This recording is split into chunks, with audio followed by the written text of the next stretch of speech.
Hello, welcome back to my channel and to today's video where I'll be doing a deep clean of our kitchen. Every time I do a clean of any level, I make sure to use our air purifier. After almost 3 years of renovating, 4 dogs and being surrounded by crop fields, we do get quite a lot of dust, so I find that this helps to minimise the dust and suck up any that tends to move around when cleaning. Our kitchen has a sofa seating area where we watch TV, so I like to start by stripping off the covers from that sofa to give them a wash. This is an IKEA Kivik sofa, so literally all covers can be removed. The seat covers, back cushion covers, and the main cover on the frame or base. So it's a very practical sofa for us to have, especially with 4 dogs. We have an 11 kilogram washing machine, so it has a pretty large drum, but I split the covers up into 3 loads, washing half of the seat covers and back covers, followed by the other half in the second load, and then finishing with the frame and armrest covers in the final load. Once the first load is in the washing machine, I then vacuum the entire base of the sofa. It's surprising how much dust can gather after only a short period of time, but in summer we have the bifolds open, so as I mentioned earlier, we do get crop dust blowing in from the surrounding fields, along with the copious amount of dog hair, which for us is an all year round situation having chihuahuas. We move the sofa out weekly to vacuum behind, but on this occasion I also gave the back wall a wipe down and cleaned the floor before then moving the sofa back in its sections, but leaving the cushion covers off so that everything can get some air. And then the rain came, because of course this is a British summer. This unfortunately scuppered our plans for shaking out the rug and leaving it to air outside, so instead I moved on to the kitchen cupboards. Again, this is something that's done every 3 months, but we try and keep on top of it whenever we use the kitchen. Essentially, all I do is empty each cupboard and give it a good wipe down before then popping everything back in and potentially reorganising if needs be. This condiment and spice cupboard is often the worst cupboard, by our standards anyway, because there are so many different items in here and it's often a cupboard which is left open when cooking so that spices and seasonings can be easily accessed. Once the inside of the cupboard is done, I'll give the doors a wipe down both inside and out. Some of you may remember that we had our kitchen wrapped by cover style, which can be seen in a separate video that I'll link down below in the description box for anyone that would like more information. But 2 years on and the vinyl still looks as good as new. I usually make my way through all of the cupboards along the back wall, ending at the largest, the pantry cupboard. Again, emptying the entire cupboard so that all surfaces can be wiped down before returning the contents to their rightful shelves and wiping down those doors. I then move on to the kitchen island, which has a mix of both drawers and small cupboards on both sides. Once more, emptying each one, wiping down internally and reorganising the contents when putting them back in. After a couple of hours, the first load of sofa covers is usually finished, so I remove those from the washer, put in the next load and hang the wet covers on areas to dry. One of Simon's tasks is to do the oven. He starts by removing any of the wire shelves and then using a microfiber cloth, he rubs the pink stuff onto all surfaces including the glass door, which can be removed and flipped over to clean inside. He usually leaves the pink stuff on for a few minutes whilst he moves on to the in-counter extractor fan, where again he uses the pink stuff and a cloth on all surfaces. We only recently replaced the filter in the extractor fan, so this can just be clipped back into position before moving on to a wet cloth to remove the paste and then buff to a shine with a dry cloth. Going back to the oven, he repeats that same process by removing the pink stuff paste with a wet cloth and then buffs all surfaces to a shine with a dry cloth. The wire racks are cleaned in the sink, so once they're dry, they can go back into the oven before one final buff. Our oven never tends to get in a really bad way because we do keep on top of it when we use it, but it's always nice just to know that you've given it a more thorough deep clean every now and then. I then usually move on to our fridge and the cupboards that surround it. These cupboards are where we house our dinnerware, serveware and glassware, and internally these cupboards are black, unlike our others which are white inside. So dust does tend to show up more easily on these shelves. Everything is removed and placed on the island whilst I wipe down all of the internal surfaces and then give the glass doors a good clean. Once the cupboards and doors are done, I then start to place everything back inside. Any regularly used dinnerware, glassware and serveware doesn't get washed because it's used frequently and therefore has probably been in the dishwasher in the last few days. But for any serveware that's not been used recently and the glassware that lives in the open shelves above the fridge, I wash by hand before putting back in position.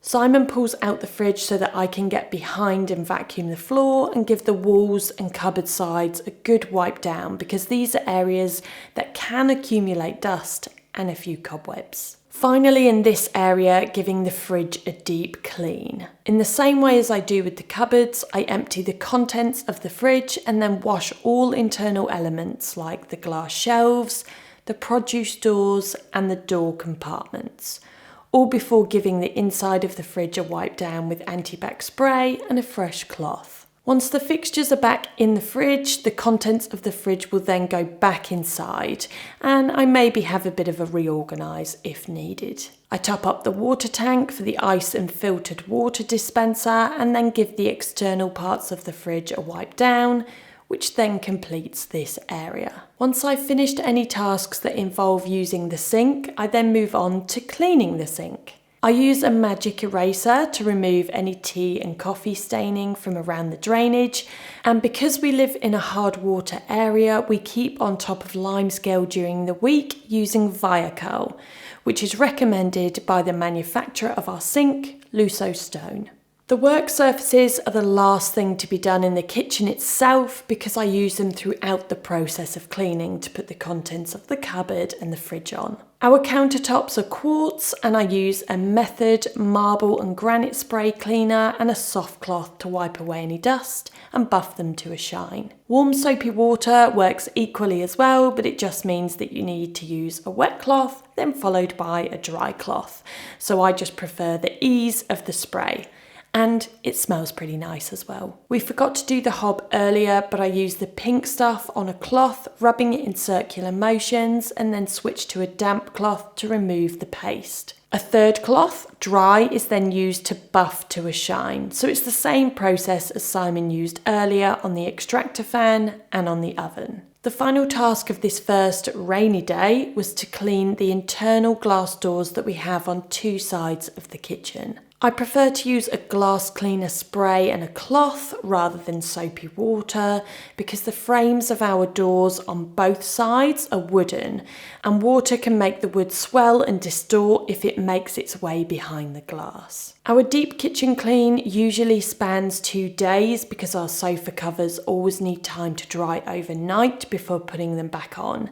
And in this case, the rain from the previous day meant that we couldn't do certain tasks outside. But on this day, the sun was out again, so we could remove our jute rug from our sofa area and give it a good shake out outside. Jute rugs are not compatible with vacuums and unfortunately they do create a lot of dust being made from a natural fibre.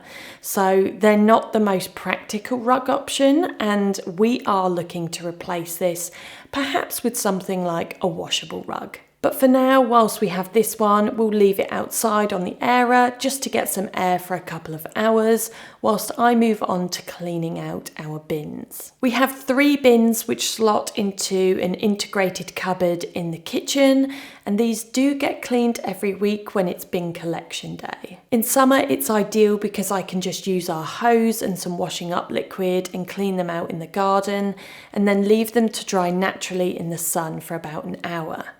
Whereas in other seasons, I tend to clean them in the dog bath in our utility room where we have a shower hose. Whilst the rug is outside, this gives me the opportunity to vacuum the entire floor space in one go and then give all of the LVT floor a good clean as well, before laying back down the non-slip underlay first and then bringing the rug back inside. Once the bins are dry, those can be brought back in and put back into the cupboard. And to keep the bin cupboard smelling fresh, one tip I have is to get an old cloth and use some essential oil. I like to use lemon in the summer months, but I will switch it up for each season. A few drops on the cloth every few days or so brings a lovely fresh scent every time we open the bin cupboard. Once the sofa covers are completely dry, then they need to be ironed, which is a bit of a tedious task as ironing is my least favourite chore, especially in the summer when it's much warmer. With each cover pressed, it's then time to stretch them back onto each piece of the frame, which after washing is definitely a two-person job because very much like jeans, they do take a couple of days to stretch back out with wear. The covered armrests then need to be attached back onto each side of the sofa frame and then the chaise section lifted and slotted back onto the main part of the sofa. Each cushion cover for both the back and seat cushion pads can then be stretched over the inserts, with the final addition of our scatter cushions. Putting the covers back on can create a bit of dust from all of the fabric, so I usually leave the dusting and wiping down of surfaces in the seating area until last, starting with the coffee table and then moving on to the built-in shelves under the TV and finally the TV itself. We do have a window cleaner that does the external windows on both the front and back of the house, but we've had quite a bit of rain recently, so I've decided to give the bifold doors a clean outside as well as inside. We've had this Karcher vacuum cleaner for about 7 or 8 years. My mum bought it for us in our old house and it is still going strong, and this is what I use on any of our windows along with some warm soapy water. It leaves the main part of the glass pretty streak free. I just sometimes have to use a dry cloth to buff around the edges where there may be the occasional streak. We do love to vacuum in this house, so one more final vacuum, at least for about 5 hours or so, and we are done.